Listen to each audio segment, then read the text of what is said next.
dodali je kobilica, žice, čivije.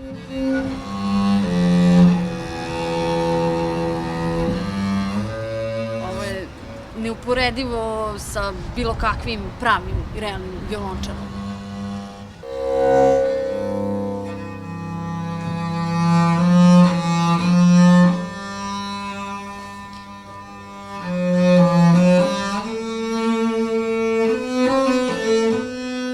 Ono što se koristilo nekad da se pravi haos i razaranje, ja nudim sada s druge pozicije, redizajnirano, da se na tome pravi muzika.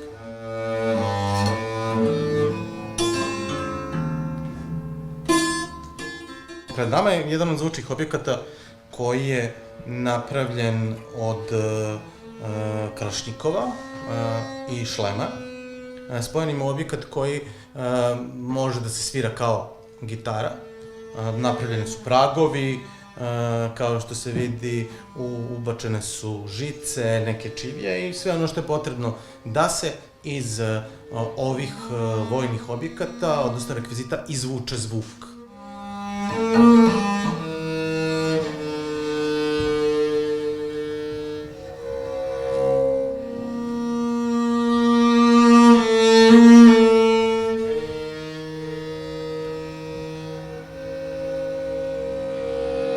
Ne mogu, naravno, sa sigurnošću da kažem, ali vrlo verovatno jeste.